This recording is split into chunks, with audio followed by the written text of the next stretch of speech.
Magic All right. Johnson here. Welcome to Nephew and Uncle Basketball Banter, folks. You got the magic plush toy there.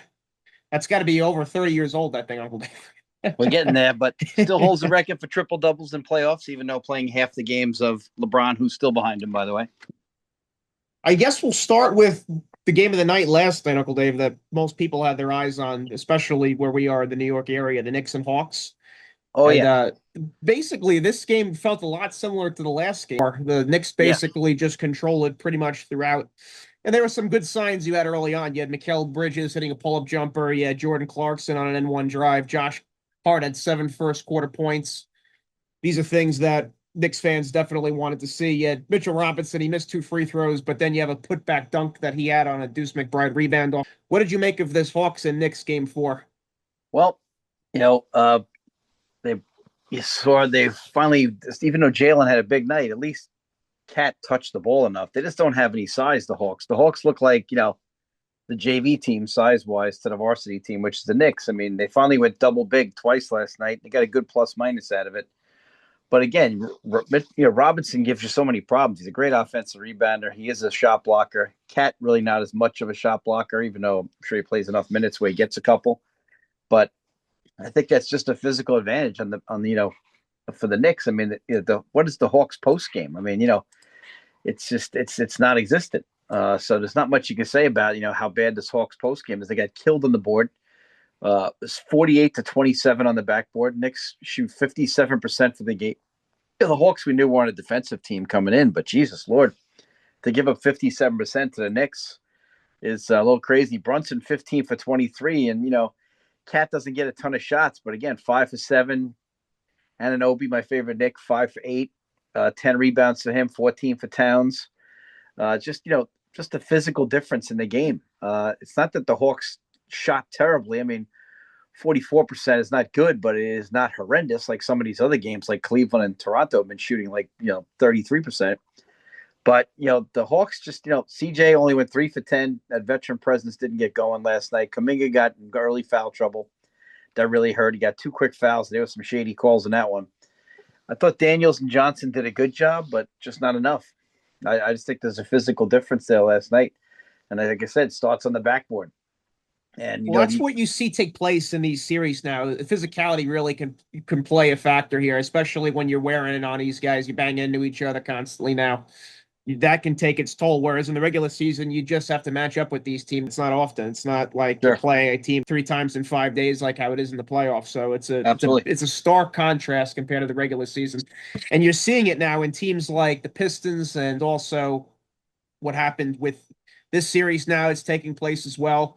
And what the Nuggets did to the Timberwolves too. You're just if you have, especially if you're a deeper team, you're just able to just bang on these teams and just wear them down physically over the course of a 7-game series. So I think the Knicks are finally doing that. And this series now, these last 2 games that have taken place, it's pretty much how I thought this series was going to go. So the Hawks caught them games 2 and 3, but the Knicks, I think, have found their stride. And it's going to be tough, I think, for Atlanta now to win 2 in a row. Yeah, and everybody keeps talking about the difference between the score. I don't care if you win by 1 or not. The Hawks have 2 wins, so people keep talking about the point the differential, but margin, the bad news yeah, is winning by 1 still counts. yeah, it does. Yeah, doesn't matter if you win by 1 or you win by 30. Win's a win. And you have Yeah, 2 games now the Hawks yeah, have to win compared to the Knicks one. yeah. And I don't think it's totally over yet. I think tomorrow night the first Well, quarter especially of this game game. 6 in Atlanta, so you definitely Yeah, have a chance then. yeah. So I think the first 12 minutes tomorrow night are everything. I think Atlanta will. It depends what mindset Atlanta has. If they getting blown out, do they come to the mindset, well, we've had a great year, we're going to build, and then check out and lose by 15 or something like that and never make a run? Because teams do get in that mindset. You've had a very good year for the Hawks. They made some big time trades in the middle of the year, and it worked out for them. Or are they in the mindset, well, if we get ever back to Game 7, all the pressure's on the Knicks. So bottom line is the Knicks was supposed to make a run here. So thing is, I don't think this is over yet.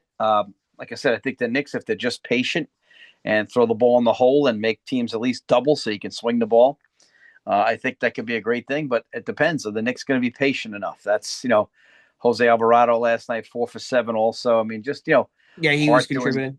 Yeah, so guys doing good things. So they have to find a way the Knicks to just be patient. It's hard, I know, to only 10 turnovers by the Hawks.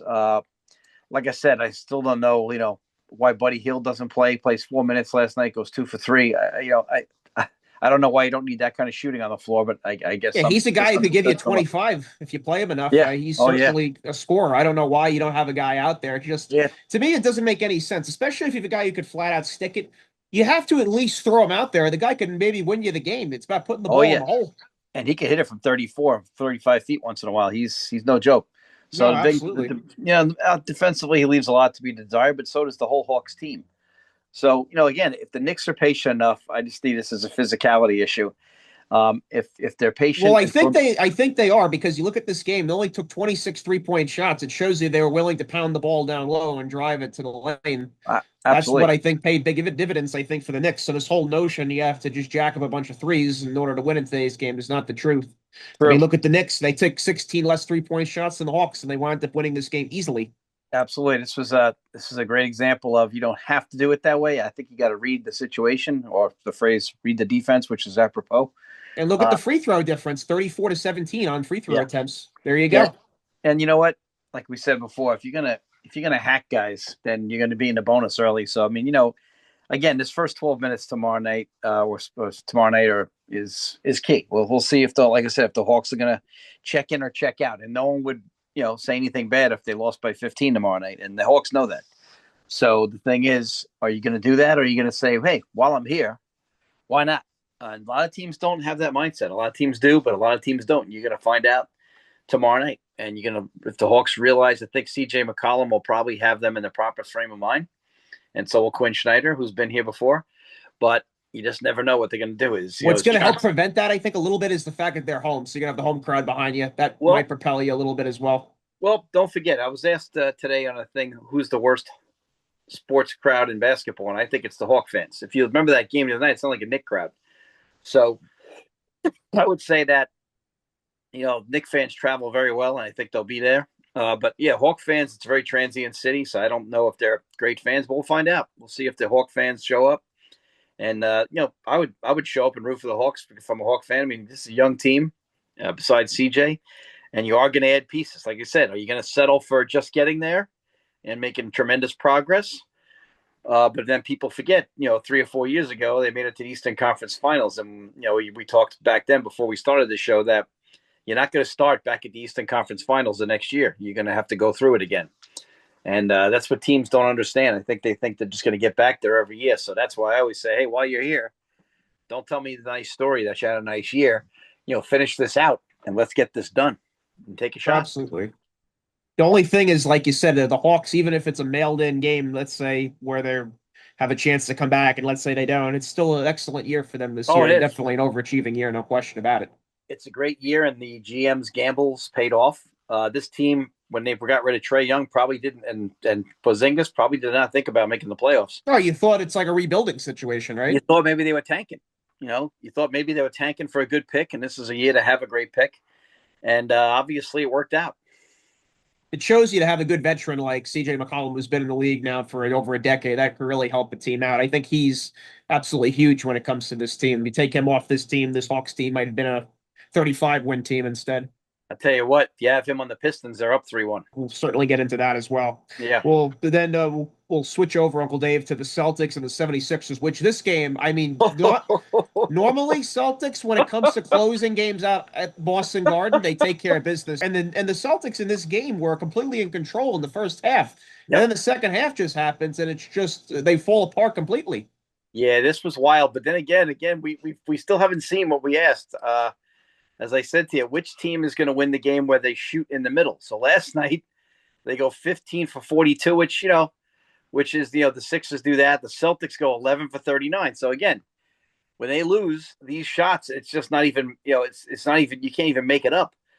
They shot 40% from the game, and they took basically 44% of their shots with threes. On the backboard, 49 to 47, so they're even there.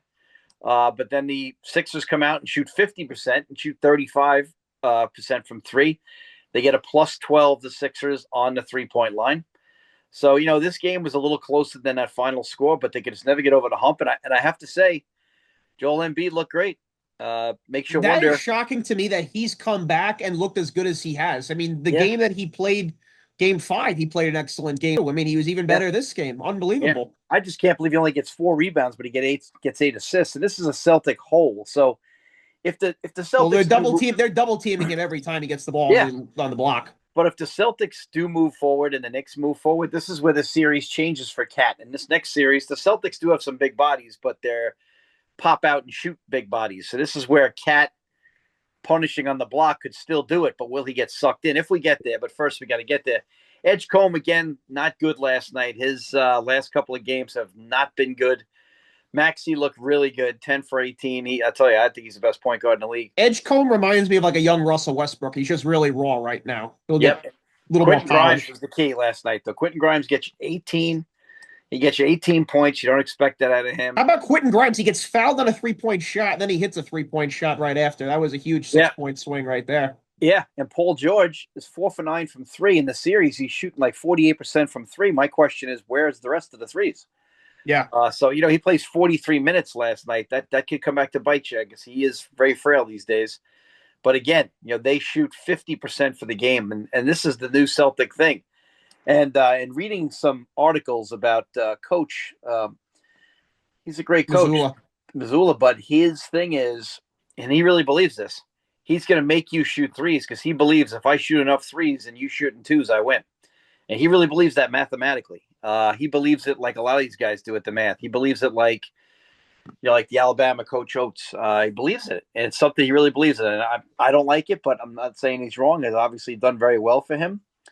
But the thing is, this is a weird team. This is a team that could either make a deep run or they could be gone. I think they got to beat the Sixers, but I could see them losing to the Knicks. I can see them beating the Knicks, depending on how they shoot.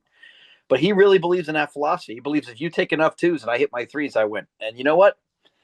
Mathematically speaking, he's kind of right. So if I shoot 50%, and you shoot, 33% from three, the game's tied. If you think about the math of that. A lot of that, though, has to do with quality looks from three. It doesn't matter what the shot is. Right. It's got to be a quality look. Not everybody shooting them is qualified to shoot them. Let's be Oh, honest. yeah. It's not. Well, let's look at that from last night. So obviously Sam Hauser, very qualified. Jason Tatum, very qualified. 2 for 5 for Sam, 4 for 12 from Jason Tatum. Jalen 1 for 4, not good, but Jalen was good on the block last night. They couldn't guard him, but yet they wouldn't show discipline. He has eaten up Edgecombe on the block, and they just wouldn't throw it in there. Peyton Pritchard 1 for 5. So this is obviously a totally different game last night. Luka Garza 0 for 1. Shireman, 1 for 2. Obviously, the Sixers wanted to get him off that line, and What they did a stood great out to me job. is Derek White's box score. That right there, to me, is Yeah. 6 points and 0 for 4 from three. You don't see that typically Yeah, from well, him. the problem, too, for him is he's chasing around Maxey. This is not this Yeah, is it's not a hard. good this Yeah, is you not a get good burned on the yeah. offensive end. You get sacrificed when you have Yeah. to have a matchup like that. Yeah, and because we know Pritchard could do a decent job, but he can't cover him, so it's a real tough situation right now. So it's going to be hard. But this isn't over by a long shot. But it's typical Sixers that tomorrow night they can go out and lay an egg. Like Game 4, very disappointed in the Sixers. Game 5, I wasn't. So you just don't know. Game 4, I thought the Sixers sucked, but then again, the Celtics shot the hell out of it that night. So again, who's going to win the game where they shoot 35% from three to 40% from three? Okay, who's going to win that game? All right, because they're going to be nights when they're shooting 50% from three, and then there's nights like last night where they're Yeah, you shooting shoot like garbage. 28. Yeah. So who's winning the middle one? And we haven't had a middle one yet. So No, we're going to see. it's been truly feast or famine in these Yeah, games. but I've never seen a team in my life more dependent on the three. Now somebody might say, well, the old Warriors, but I say no. The old Warriors were a very good defensive team, and they got lots of good cuts to the basket. They got the hockey assist to play off the old screen and roll in the middle of the floor at the top of the key.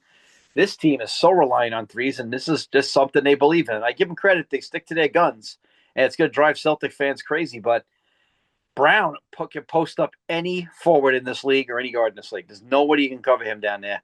But they got to be disciplined enough to do it and isolate him. And I think, and Tatum has, gotten a little bit happy here with his three. But you know what? Even him last night, he's 4 for 7 from two, but he's 4 for 12 from three. Well, math would tell you, hey, let me get down there and, go by somebody. and he's got a great step back fadeaway. Tatum and Brown are so talented going to the rim. If I was Missoula, I would just tell those guys, look, these first 5 minutes, you guys just put your head down here and make them play you defensively, make them foul you. I'd like to see what Vucevic does tomorrow night too. See if they try to get some more threes out of him. He's a gentleman that obviously has been in these big spots before, multiple teams. He could really shoot it. 2 for 5 last night from three. Yeah, he had a nice spot up one in the corner. Yeah, I mean, I know Keita did 14 rebounds last night, but he's not the threat that Missoula wants. And if Missoula wants to go full crazy, put Vucevic in there to start and see what happens. But again, we'll see. This is such a I've never seen a team more reliant on a three, and it's intentional. Well, the Fine. term has been around since you've been coaching and I've been playing. Certainly, live Yep. by the three, die by the three. I mean, Yeah, it's a yeah, and we've had some instances when that's been an exception, but this series that is not an exception. If you look at the games they've won or lost, to me this is the easiest series to analyze it. But now that that Embiid is that back, factoring him into the equation now totally changes yeah. So everything. now Now, if Quentin Grimes can be active, Edgecombe and Maxey are, I think, the best backcourt, but they're not the best shooting backcourt. So if you had another couple of shooters out there, if Paul George continues to hit, if Oubre ever wakes up, this could be dangerous for the Celtics because Garza, Vucevic, and Keita is just not big enough. And you realize how talented Embiid is last night again. oh, his footwork and his touch are unbelievable. Popping out like elbow extended, backwards towards the top of the key. It's hitting Yep. like 17 footers fading away, one leg out. You're just going, oh my God. Head fakes too. Yeah, he's a Well, technician. but you can't fall in love with him because he's never available. So it's a sad thing because he's a guy that we talked about this year before the season. We talked about if you could just commit to him, no back to backs, 36 minutes a night, and he had a decent year, but then he gets the appendicitis, which this guy can't catch a break. I would never want to go on a plane with this guy, but God knows what will happen. The plane will crash. But the thing is, like this guy, he's just so talented. You just say to yourself, "Oh my God!" Like you have to marvel at the talent. No, it's unbelievable. I think what helps the 76ers having him back is it's just a lot easier for him to score in the half court now. Oh That's a God, total game changer for them. You yeah, could just dump the ball to the big fella and play off him. yeah. And That's if a you know, huge, huge thing for them. yeah, when you dump it down there and he catches it, you'll pay attention. You'll be going home because he's ridiculous. I mean, he's top notch as far as getting down there. If you don't like address it, you're gonna lose. So he's that good down there. So if you don't address that problem, he's gonna kick your ass. That's who he is. So if you look fast break wise, I mean, not a ton of fast break points, but again, the backboard, 47 to 49 was even because you're thinking to yourself, well, you see the score, you think to yourself, did the Sixers get out and run? The answer is no. It's those long rebounds. You think maybe they got out and ran, but it wasn't that at all. The Celtics just didn't shoot it well. Embiid played great. Quentin Grimes gave him a big lift, and and Paul George again 4 for 9 from three. Paul He's George having himself a nice series, Paul George. It kind of yeah, looked like his career might have been setting into the sunset, but he's definitely now showing that he has a nice role here with this team. absolutely. So if they're back in the mix here, we'll see what happens. But if they play tomorrow night, we'll see how him and Embiid's body responds, and that's the key thing right here. We'll see if the crowd gives them a lift or not, body wise. But they got to play tomorrow night, 8 o'clock. We'll see how the body responds. Out of all the games left, that's the one I'm most curious about. Oh yeah, no doubt. It's very, very I'm so curious about so many of these games, but it is going to be. It's been great. The Eastern Conference has been very fun so far. The West has been a little more boring, but it's the East has been very exciting. It has, yeah. The Blazers and the Spurs, Uncle Dave. The Spurs wind up wrapping up the series last night. Gentlemen's Yep, sweep yep, 4-1. yep. And just Victor Wembanyama just coming back, obviously, that really sealed the fate for the Trailblazers. But the Trailblazers, they certainly don't have anything bad to feel about. It was an overachieving year for them. I mean, you have to also factor in the whole gambling thing with Oh Chauncey God, yeah, Billups and everything. yeah, That whole matter was basically a grenade at the beginning of their season, so you had to deal with that. But a very nice season for the Trailblazers. We've talked about it on our last few shows. They have a lot to build off of between the draft yeah, and you get Damian Lillard back next year. They'll certainly be a player next year if everybody's healthy. But yeah. And we'll see because I'm not trying to criticize anybody, but there's a couple of places they need to improve. I mean, Denny is obviously a stud. Obviously, you want Klingon in that lineup.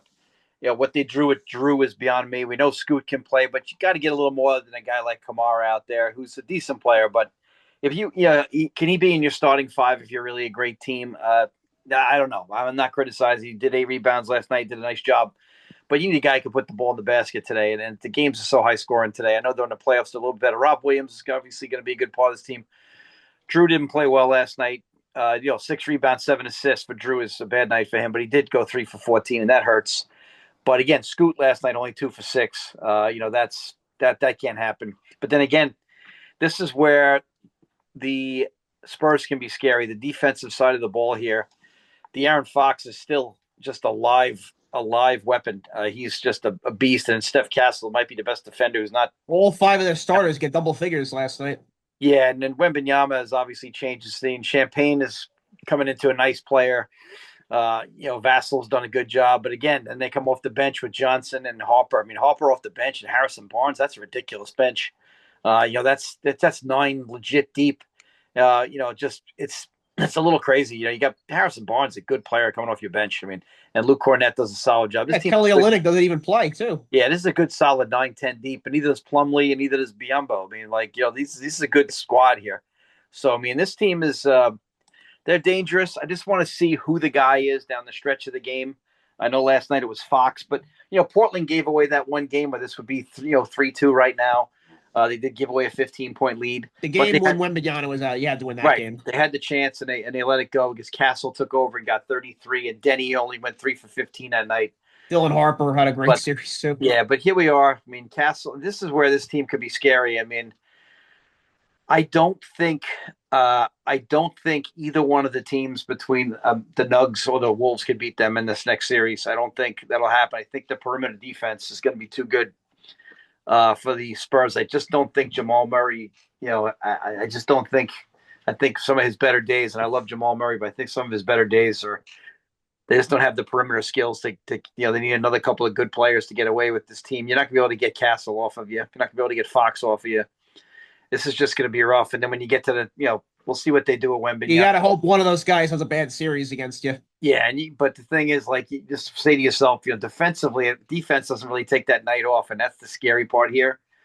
Not that we know who the winner is. I mean, I think the Wolves are still have a shot to win, even though they're missing 2 of their better players. But I just don't think the perimeter offense here is going to be enough. I think the Spurs are going to get a little bit of a walk here. We'll go to the Monday night games, Uncle Dave. We'll go with the Timberwolves and the Denver Nuggets. I mean, Minnesota absolutely crushing injuries to Dante DiVincenzo and Anthony Edwards. And you talked about early on when we started this podcast about how injuries can so many times dictate the NBA playoffs. So not only do the Timberwolves get knocked down to the canvas, they get basically knifed in the neck as well because you lose 2 of your better players and more explosive scorers. And now the Nuggets, who are down 3-1, have a serious chance to win this series now just because of the injury bug just biting the hell out of the Timberwolves. Oh, we've seen this for years. We've seen teams win series that were down because of injuries. We've seen it before. We've seen it at the beginning of series. We've seen it in the middle of series. It's just there's so many opportunities. If you go back to the 80s and the 90s, it's there. It's there all the time.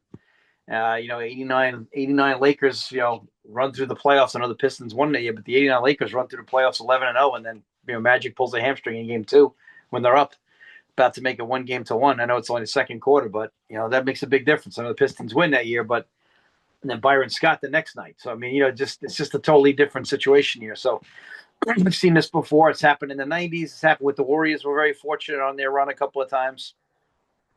With Kawhi Leonard getting hurt that one time. So the Warriors have been, had some good fortune too. But this happens every year. We get the same problem here. The Nugs, Cam Johnson played great the other night. I thought that was the difference in the game. Joker's going to get his. It's coming. Spencer Jokic hit the 3 right before halftime to make it a 9-point game. It just felt like that was going to be their night. I think Christian Braun's really got to improve in the offseason, or else I'm not giving him a special deal. You got to get a better backcourt than him and Murray right now. Murray 9 for 23 the other night. I don't know. This is where Brown and Hardaway got to step up a little bit. I don't know. Tyus Jones play a little bit, and here's the key. I know people laugh, but Valanciunas goes 4 for 4 in 10 minutes. I mean, I don't want to be a jerk, but this is the kind of stuff you need.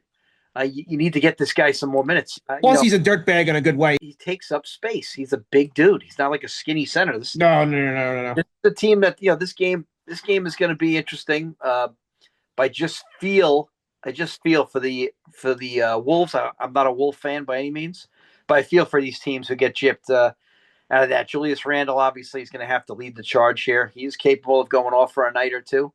Yeah, you need this But game where he gets like 30 and Nas Reed gets 21. You need something like that to happen for the Timberwolves to win. yeah, and they play tomorrow night, so they've had a couple of days to digest after that game, see where they can Yep, improve. and you're in front of your home fans, so that helps as well. The bad news is, is super sub going to be as good as he was now that Denver's had a couple of days to prepare? Well, this is where we're going to find out what kind of coach Adelman is. Ayo DeSumo, yeah, I mean he had absolutely a He's historic night the he's game been before unbelievable. last. The sumo's been ridiculous, so now we're going to find out, just how good he is. Because this is tough stuff. It's 7 for 14. They calmed him down a little bit. Still had a nice night. Terrence Shannon stepped up. The Wolves didn't play terrible. They just didn't have enough. They got beat on the. They actually won the battle of the board, 38 basically to 29. Actually, they killed them on the board, but Denver shot the hell out of it. For the most part, 56%, with the exception of Denver's backcourt, they would have shot 70%. Denver makes 11 threes, and like the Wolves, they make 12 threes. The Wolves win the battle of the 3-point line, What which was stood out to me in this game was Denver just ramped up the physicality so much because you yeah. know what, you're short on bodies. We're just gonna bang into the guys you have left and just wear them out. So they had Well, 14 turnovers in the first half. The Timberwolves. well, plus the other thing is we talked about this. Timberwolves don't have a point guard. The second thing is I don't have to worry about the Edwards drive, and he can get to anywhere on the floor that he wants. So Yes. like now I'm not in total help mode.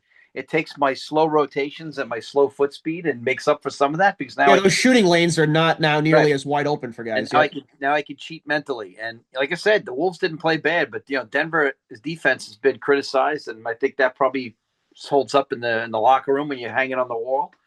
But at the same time, like this isn't that complicated. I mean, I think like if I'm Denver, I just got to keep the Wolves in front of me and challenge them to make shots. Here's his typical example: Rudy Gobert goes 1 for 2. Now, I know he's a great defender, but on the other end of the floor, do you have to do anything with him? I mean, No, you're not paying attention to him at all. The only thing he concerns you on is a lob catch every once in a while. That's it. But he's not yeah, going to score. and here's that thing again. Mike Conley starts the game, goes 2 for 4, plays 16 minutes. I mean, this is He's got this to play, I think, closer about like 26, yeah. 27 minutes, I think. And Just now they've had off 3 days, so like he should be playing more. absolutely. Bones Highland played good again. He's been good in the series. Nas Reed gets hurt a little bit the other night too, so they have plenty of players. If this team ever had a really good guard at the point, forget it, man. This team would be unbelievable, but they don't, and that's the Yep. difference. And you don't have now a guy like DiVincenzo now, who also is a threat to get to the basket and Yeah, score from the perimeter. I mean, he's had some 30-point games in his career in the playoffs. So not having him yep, now, yep, that's total devastation for the Timberwolves. But you have a rallying cry when you're undermanned and you're at home. I feel like yep, that's a place that's going to be absolutely booming yep. for Minnesota tomorrow. So when they play, it's going to be absolutely incredible to see what happens in that game. But True. no Aaron Gordon for the Nuggets though as well. I don't know what's going to happen with him if he's going to come back or not. But not having him is certainly the Nuggets are totally different. I think when he's out there. Yeah, he's a beast. To me, he's a guy that was an elite player for a good playoff team, a decent playoff team, and he decided to be the third option, and that's how teams win. And he's a stud. I love Aaron Gordon. He's one of my favorite players. He plays hard. He's strong. He's changed his game. He hits threes now. He's rugged. He used to be more of a guy who played out in the perimeter. Now he's just a tough guy. He just is awesome. We'll go over to the Pistons of the Magical, Dave, which Whew. man, oh man, the Pistons right now, they're in some hot water right now. And luckily for them, I mean, they have one more game left. But how about last time the Magic were up 3-1 of the Pistons in 2003? I sent you this. The Pistons were able to come back down from 3-1 and win that series. So hopefully the Pistons will be able to do that again. Yeah, hopefully they have some life. I think they'll get some life tonight at home. I think that the Magic are a little immature, so I think tonight, unless they smell it early, I think the Magic will pack it in, and then they'll do the dangerous thing of relying on Game 6 at home. But here's the problem: Asar Thompson, 2 for 8, still not a threat. Tobias has a good night, but Jalen Duren is a guy that's getting you 12 points and 8 rebounds. That's not enough out of him. He's that second option all year. Plus, stand insult to injury to him, Uncle Dave. Jamal Cain had maybe one of the best dunks I've ever seen on him as Oh yeah. well.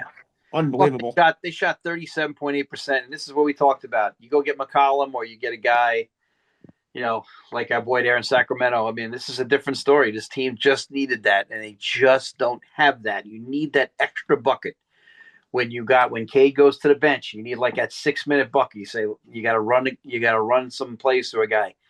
That's what you do. DeMar DeRozan, CJ McCollum, You know, uh, Jay In the Crawl back. regular season, you could get away with it. It's just so obvious in the postseason. You need more than one hand to play. Yeah, You Jay got to Crawl have more. back in the day, guys like that. And here's the thing: Boncaro's not even playing that well yet, and No, he's not. That's the scary thing. they're winning this damn series, and that's scary. Franz Wagner's not getting enough shots sometimes, but he's doing his job. Desmond Bain has still been a volume shooter right now, but he did hit 5 threes the other night. So Suggs 1 for 13. I mean, I mean, Suggs didn't even have his first field goal until the fourth quarter. here's the thing: the between the Cavs and the Raptors and the freaking Magic here, these guys have set records for teams that are winning postseason games while shooting record lows of 32 and 33%. It's happened several times in the Raptor series, and now it happened the other night. So the team won a playoff game shooting 32% for the game. I mean, it wasn't even close either. They beat them pretty good. So I mean, this is not this is Real crazy. eyebrow raising type stuff. Yeah, because no one's scoring the ball. Now, Detroit's very good defensively, and so you see that. But Cade goes 7 for 23. I think he's getting worn down a little bit, but they're a live dog tonight. But again, you gotta stop being so stuck to your rotation. I Is mean, this a situation, I think, Uncle Dave, where at least I feel like this, where it's almost mirroring that of Jalen Brunson with the Knicks, where maybe it's just too much of a usage rate for Cunningham, and that right yeah, there is wearing him out. yeah, it could be. They did give Karis LeVert a good look the other night, but he only went 1 for 4. You got to get more than 4 shots. 24 minutes. Duncan Robinson is kills you on both ends of the floor because he can't guard either. So this is a real hole. But Duncan's been your two guard the whole year, and that's hard. So the situation is during the season you play harder than everybody else every night. We talked about this. If you're that team that pushes all year long, it benefits you. But in the playoffs, your record is not really what you think it is because not everybody plays hard anymore during regular season. We've No, talked about this. The Magic was not a typical 8 seed. We've said this 35 times. And here we are. The Magic have more talent, let's be honest. yeah, they're a deeper team. And I think a lot of the shock, like you said, for especially a young team like Detroit, too, you don't have many guys with playoff experience, not, Yeah. not that many games at least, where it's like a bit of a cold water in the morning to the face, where it's a little Yeah. shocking.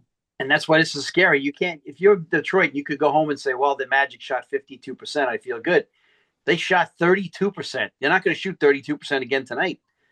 And you lost. So, that's the problem. Like I said, there's bad losses and then there's panic losses. You lost this game and they played like crap. So Yeah. that's not good. If you say, well, we played like crap and they played good, that's one thing. But they played like crap too. So and you lost. So this is a real problem because now you got to look in the mirror. Right now, the Pistons are up 13-7 at this time. So we'll see what happens with this. But this is a series where you just hope that they don't get impatient here, Detroit. Keep this thing together. Go at a piece that can score the ball. Too much sloppy passing, Uncle Dave, like miscommunications on cuts and everything like that. You've been playing with these guys the whole year, but it just goes Yeah. to show you the intensity level gets kicked up a notch, and that can sometimes lead to guys misfiring on shots and passes, and we're seeing that here in the playoffs. Well, the funny thing is, if you look at the averages of the series here, uh, you know, the scores of these games. I mean, it's a little crazy right now. The scores of the games have not been that high, but yet the shooting not been that low, but the shooting percentages have been awful. So I mean, it's pretty scary here. So Cade's not shooting well. Ben Carroll goes like 4 for 16 the other night. I mean, this isn't pretty basketball. This is old Detroit Piston basketball in the 90s and 80s. But this has been ugly. But I wouldn't be surprised if Detroit came back and won. But I still think Orlando is going to win.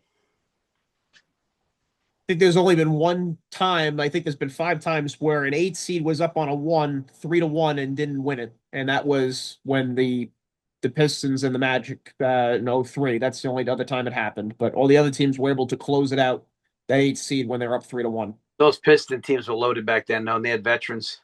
I mean, those teams are really good. I mean, Richard Hamilton, Chauncey Billups, that's, Rasheed Wallace, Ben yeah, Wallace. that's a team before they win the NBA championship. So, right, they win in '04, didn't they? So, Yes, they did. so the thing is, that's a different team. You got some like borderline Hall of Famers and Hall of Famers on that team, and you just got some length on that team. You got a great backcourt. You got a shot blocker. I mean, they got tools. This is a different Detroit team. This team has Cade, who's better than any one of those players.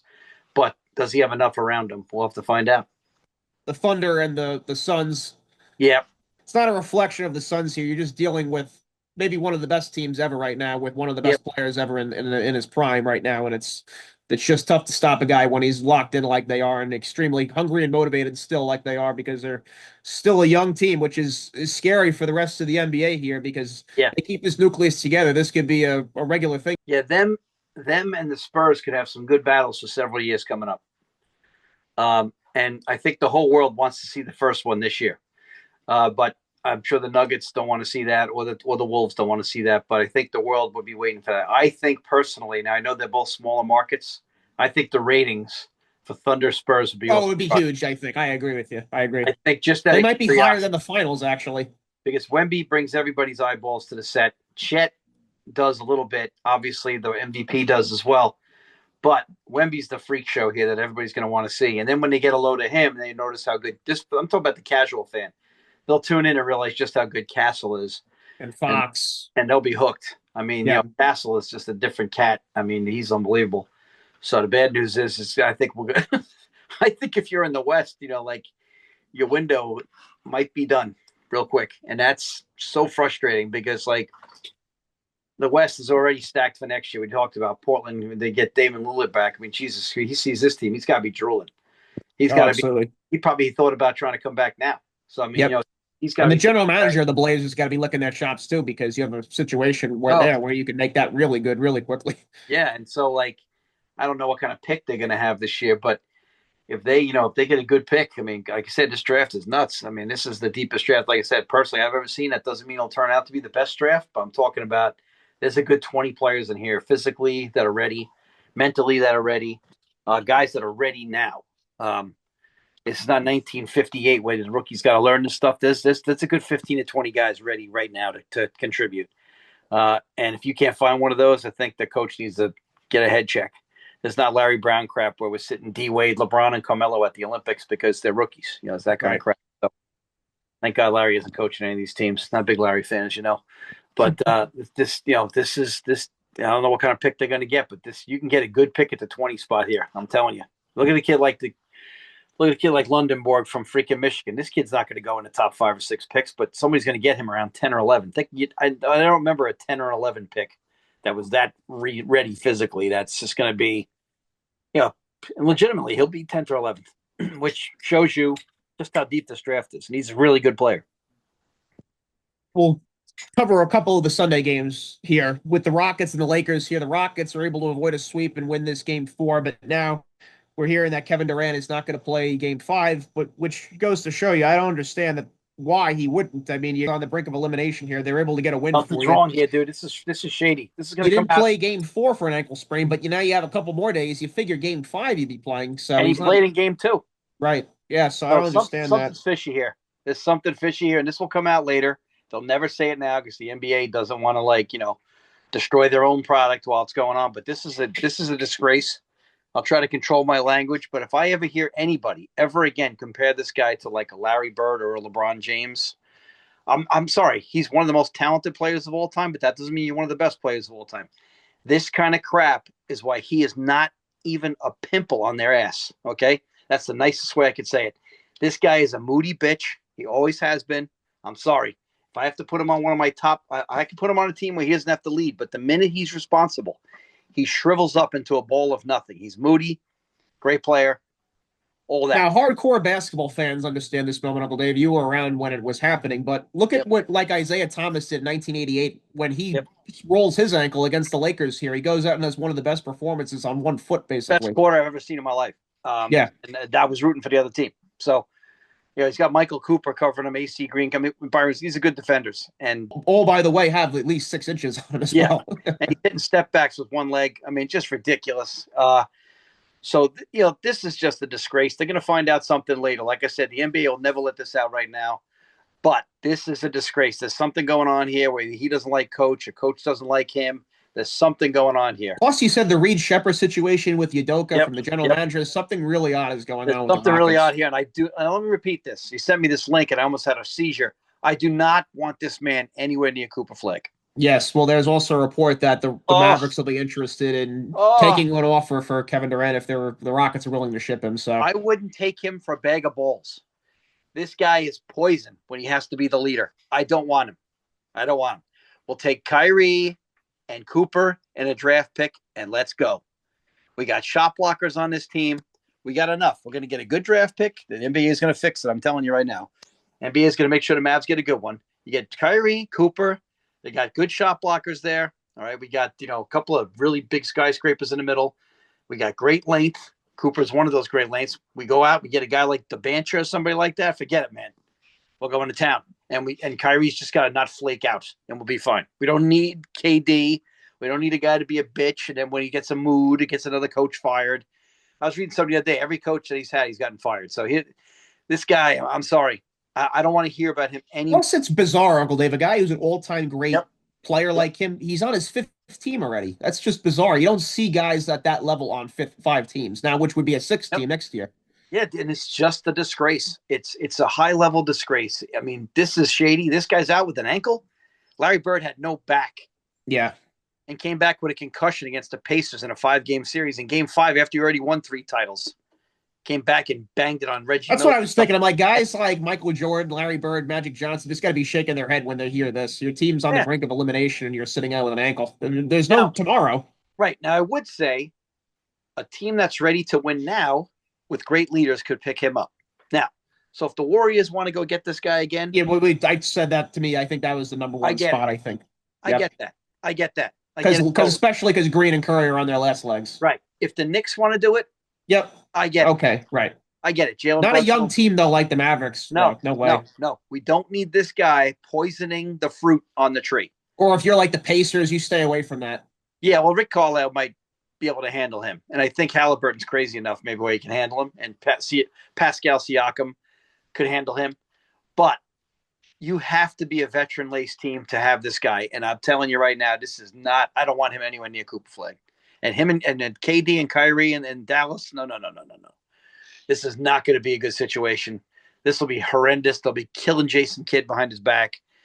I'm deathly afraid of this. Do not fall for this crap with a pick. If you're Dallas, you keep away from this guy. This guy is poison to the well. Poison. I'm sorry. He's a moody bitch. I'm sorry. He is. It's terrible. Be a better basketball player than I'll ever be. I'll have more money than I'll ever have. But you know what?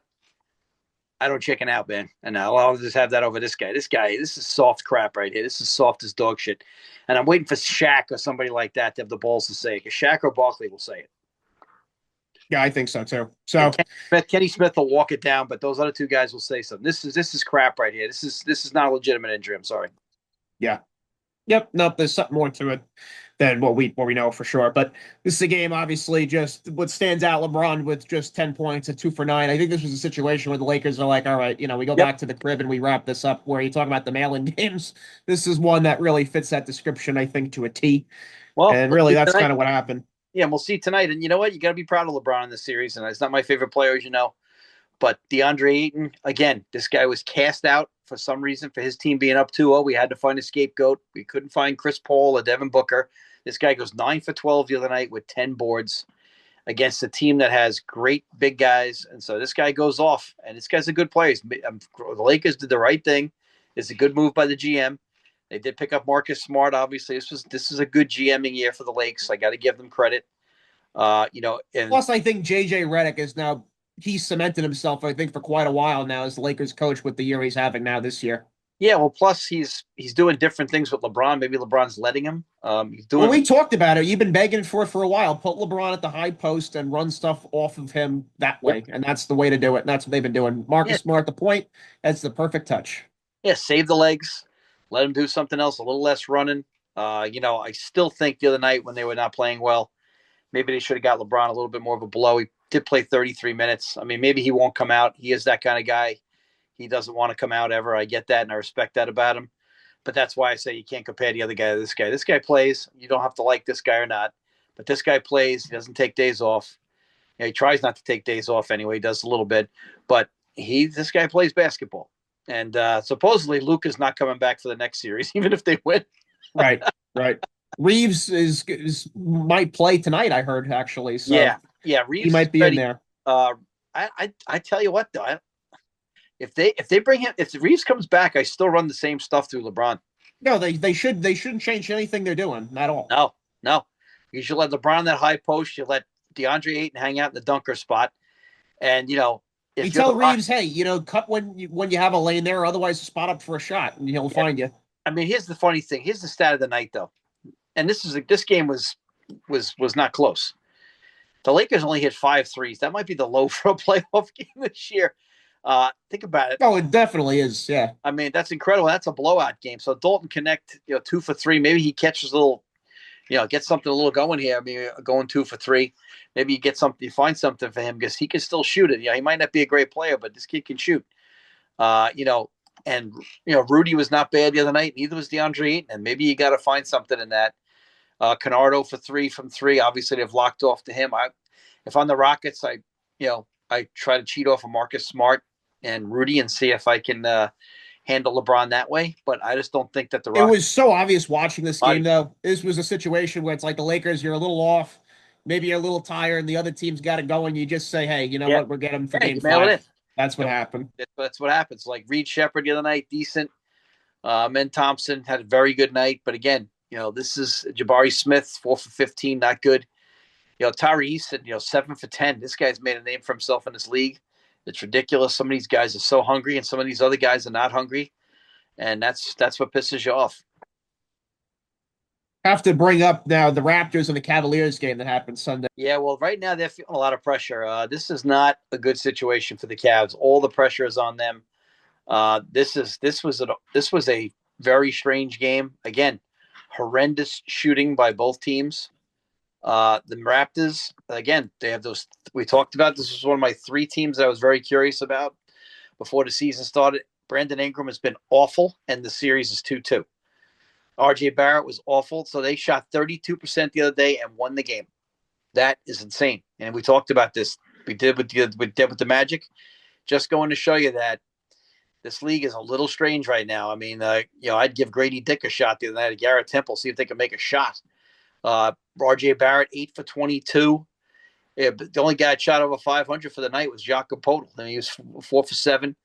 I mean, they shot 32% and won a basketball game. They did a good job, taking care of the rock. Only had, well, actually, no, they didn't. They had 17 turnovers, 11 turnovers for the Raptors. The Raptors. How about I at don't know. halftime of this game, Uncle Dave? Charles Barkley said it's one of the most sloppy, worst halves he's ever seen in playoff basketball. Well, This Raptors Cavaliers game. Charles needs a flashback to those late '90s Heat Knicks series because those games, no joke. Guys in the NBA who didn't have a lot of skill level but were great defenders. Guys, first team in '85 won. It was awful. The games were in the '70s and '80s. You go back and look at those Yeah, scores, those games. It is, right, and, right. and everybody talks about the good old days. Those were not good old days. That Yeah, was awful. Knicks Pacers had some doozies as well. Awful basketball. Awful. Jeff Van Gundy's creativity on offense is not one of the better things Yeah, the in life. Cavs though they had 11 turnovers and allowed 12 offensive rebounds in the first half. That was a Yeah. rough one. I mean, Sam Merrill, Dennis Schroeder played all right that night. They probably should have plugged them in there a But little you've more. talked about it though. The Donovan Mitchell and James Harden, they have all the pressure on them because of their critics with the playoff woes and everything that they've not been able to win a championship or get to the finals. Sure. I mean, that's really going to be amplified here. The pressure is, like Oh you yeah, said, truly on them. this is going to be crazy. I tell you, the Raptors are playing with some house money tonight. Now Oh, absolutely. No one thought they were going to win this series. we're gonna find out what they're like too, because maybe they look at it like, hey, all the pressure's on them. I don't know who their leader is. That's the problem. They might They're be the kind of like the Hawks that way. Is it Brandon Ingram? Is it you don't yeah. know? At least the Hawks have McCollum. I don't know who the veteran is on this team because Ingram's a weird dude. Yeah, Uh, RJ Barrett. I mean, I don't yeah, think so. Scotty Barnes. Scotty Barnes is playing well, but this is a weird series because you have to guard them. Yeah, They have it's almost like a wings, team of piranhas right now. so we got to see how this goes. This is going to be really exciting games here. Pistons are up 10 right now, by the way, with about 3 minutes left in the first quarter. Scoring the ball well. Pistons are, but they did that the other night too, and then they just fell apart. So we'll see. This Raptors Cavs series is a lot of pressure, and we've known James Harden in the past to disappear, and this is something that we've all talked about. But he did play decent the other night, 6 for 14, but he had 7 turnovers, and this is what James will do. He'll have a game where he'll go 2 for 15 every playoff series. He hasn't had it yet. Jared Allen, 15 boards, 2 blocks, but again, 1 for 5. He's got to get him more points than that. Jared Allen getting 3 points. There's no reason he can't score out of the dunker spot. Mobley, we're all waiting for patiently to be that top 10 player in the league. I'm still waiting patiently. I think this is year 5 now. I've waited a long time. I believe in him. But that bench for Cleveland the other night was better than the starters. And I think that, again, you got to ride like a hooker when this game starts. And, Sam Merrill, 5 for 9, Schroeder, 4 for 7. And those guys, and, Schroeder's been out there in big time playoff games. So, And he's very seasoned. He's got a lot of experience under his sure belt. So does. he's a guy that you like to have out there. Yeah, and Schroeder's a wild dog, man. He don't back down.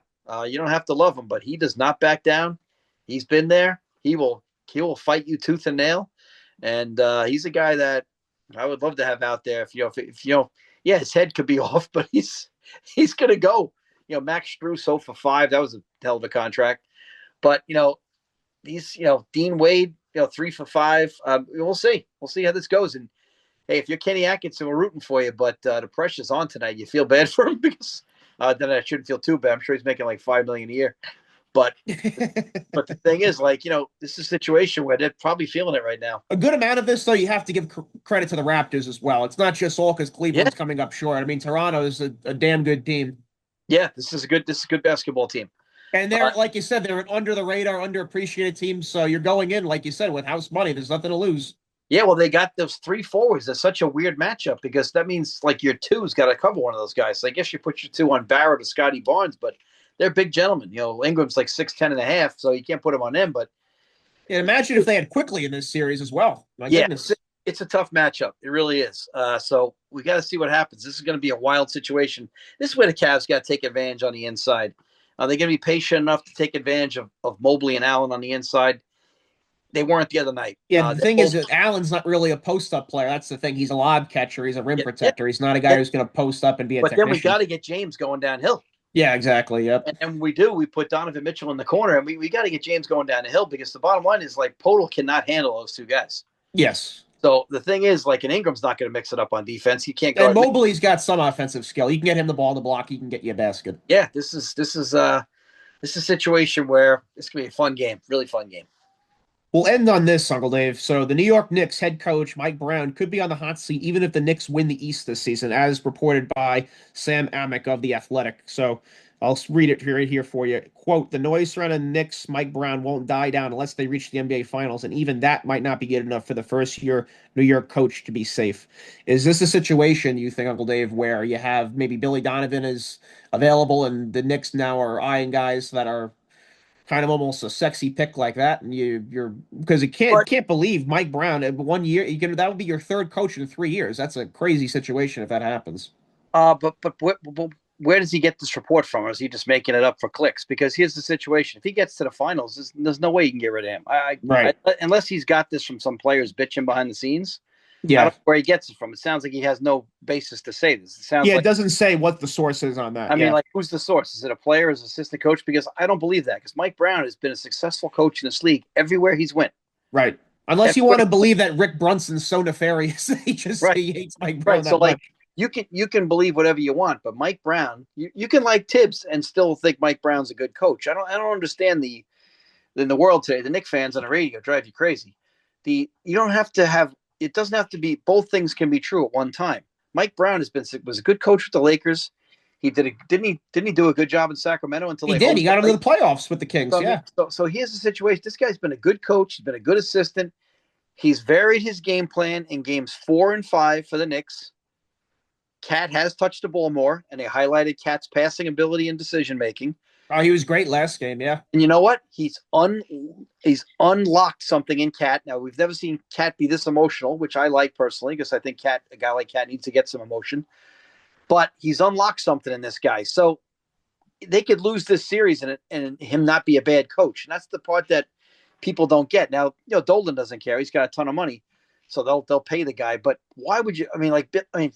I love Billy Donovan. He's a local guy, but Billy in the pros hasn't done anything. I mean, he had a good little run there with the Thunder there, but again, but you had prime Westbrook and Durant, though. For goodness sake. That team was loaded. So let's not get crazy here. That is a consideration. He is sitting out there, but Jesus God, Mike Brown. Mike Brown's done a good job. It's just too it becomes almost like a circus, I think, if you fire this guy after 1 year. But as we say all the time, sometimes you lose. Yeah. Period. Yeah, right. So And nobody did anything wrong. The other, you just yeah, got outplayed. sometimes you lose because the other team Right. shot better. All right, Right. some nights there's strategy. Right. Some nights we could talk about John Shire's lack of a press offense. We could talk about that. We've had that many times, so there's a case for that. But There's even you've no, coached enough games where you're like, look, the other team just played well and they beat us. Plain and yeah, simple. there's no case for Mike Brown not being a good coach of the Knicks right now. There's no case. Yep. No. I think that his biggest strength is that he will try many different combinations during a game. However, I also think sometimes he overdoes that. Right. So again, as my father, your grandfather used to say, and he's very right in heaven, he used to say, most times in life, your greatest strength is your greatest weakness. So Mike Brown's willingness to try different lineups is great, but some nights it's not great. Yep. So, but that's what you have to give him. You have to let him make those choices. If you want to get rid of Mike Brown, then you're foolish. But Mike Brown is a good coach. Mike Brown is a good coach. Tibbs is a good coach. If you like the old salt, see the Knicks fans just fall in love with the Van Gundy, Tibbs model of the salty old scowl on a guy who looks bitter and never looks happy. The Knicks fans buy into this crap.